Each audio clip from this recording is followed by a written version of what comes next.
Hey hello everyone, welcome back to another video on my channel. একটা নতুন ব্লগে আপনাদের সবাইকে স্বাগত জানাই। আশা করি আপনারা সবাই খুব ভালো আছেন। শীতকাল চলে এসেছে, আর শীতকাল মানেই বিভিন্ন জায়গায় বিভিন্ন ধরনের মেলা। তো তাই আজ অফিস ফিরতি পথে আমি দেখে নিলাম সল্টলেক সেক্টর 5 করুণাময়ীর বইমেলা প্রাঙ্গণে অনুষ্ঠিত নবজাগরণ 3.0 মেলাটি। তো আমি পুরো মেলাটা আপনাদের সঙ্গে আমি ঘুরে দেখাবো। এছাড়া আপনারা কিভাবে এখানে আসবেন, কত এন্ট্রি ফি রয়েছে, সেটাও আমি আপনাদের সঙ্গে শেয়ার করছি। তো আপনারা যদি মেট্রো করে আসতে চান তাহলে নিকটবর্তী মেট্রো স্টেশন থেকে আপনাদের নামতে হবে করুণাময়ী মেট্রো স্টেশন। এছাড়া বাসে করে আপনারা করুণাময়ী বাস স্ট্যান্ডে আসতে পারবেন।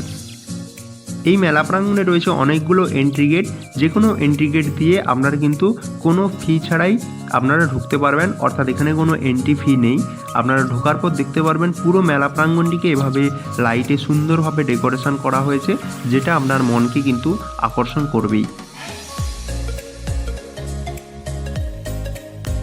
শুরুতেই আপনারা দেখতে পারবেন পূর্ব বর্ধমানের নতুন গ্রাম থেকে আগত কাঠের দুর্গা প্রতিমা এবং রাষ্ট্রপতি পুরস্কারপ্রাপ্ত কাঠের পেঁচা।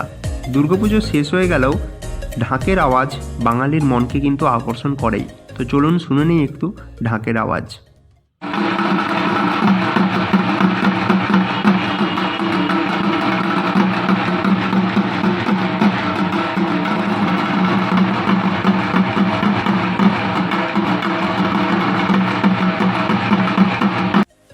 এরপর চলে গিয়েছিলাম একটু সামনের দিকে।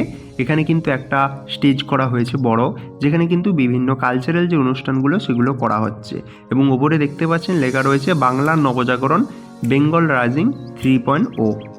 এরপর একটু ফুড স্টলের দিকে চলে আসছিলাম, দেখলাম ভূতের রাজা দিল বর। এর কিন্তু একটা আউটলেট করা হয়েছে। তো এর যে নাম সেটা দেওয়া রয়েছে আমলকি হর্তকি গ্রাম। এখানে কিন্তু আপনারা বসে বিভিন্ন স্ন্যাক্স আইটেম এনজয় করতে পারবেন।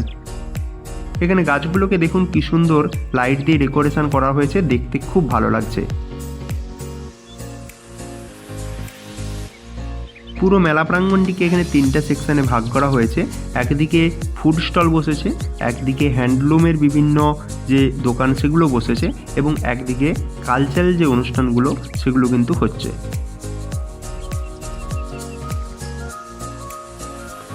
এখানে দেখলাম ওপেন মাইক কন্টেস্টেরও ব্যবস্থা রাখা হয়েছে।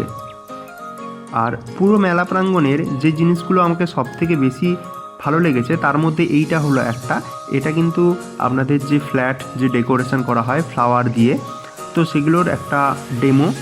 তো এরা কিন্তু এখানে একটা এভাবে দোকান করেছে, এটা কিন্তু আমার খুব ভালো লেগেছে দেখতে। এছাড়াও দুলালচন্দ্র ভরের তালমিস্ত্রির যে দোকান আউটলেট সেটা রয়েছে, বিভিন্ন যে আসবাবপত্র রয়েছে সেখানের দোকান রয়েছে এখানে। আর এটা হলো আরেকটা পছন্দের, যেখানে একটা ঘরের ডেমো এখানে করা হয়েছে। পুরোটাই কিন্তু এখানে কাঠ এবং শোলা দিয়ে করা হয়েছে, নাম দেওয়া হয়েছে স্বপ্ননীড়। এইভাবে একটা ইনডোর করা হয়েছে। তো এই ইনডোরের ভিতরে অসংখ্য দোকান বসেছে, যেখানে কাপড়ের দোকান রয়েছে, আর পিসিচন্দ্র জুয়েলার্সের বিভিন্ন যে নেকলেস তার দোকান রয়েছে, বিভিন্ন গাড়ি রাখা হয়েছে। তো সেইগুলো কিন্তু আপনারা একটু আমার সঙ্গে দেখে নিন।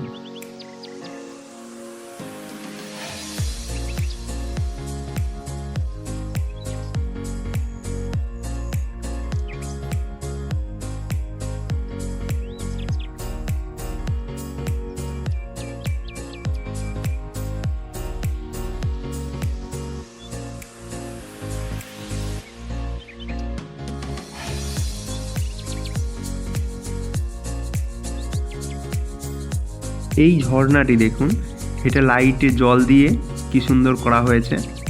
এখানে অনেক পোশাক আশাকের দোকান রয়েছে, এখানে কাশ্মীরের শালের দোকানও রয়েছে।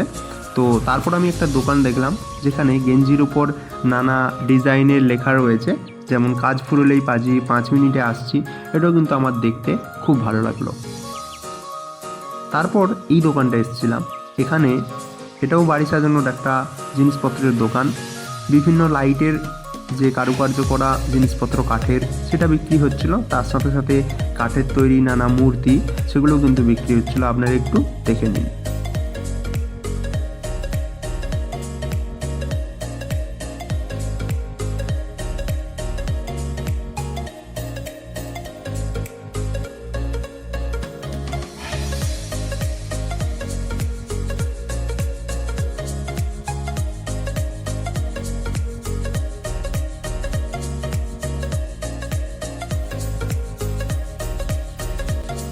তারপর আরেকটা আমি দোকানে এলাম, এটাও কিন্তু হ্যান্ডলুমের দোকান, এখানেও বাড়ি সাজানোর বিভিন্ন জিনিসপত্র বিক্রি হচ্ছিল, এটাও আমার খুব ভালো লাগলো।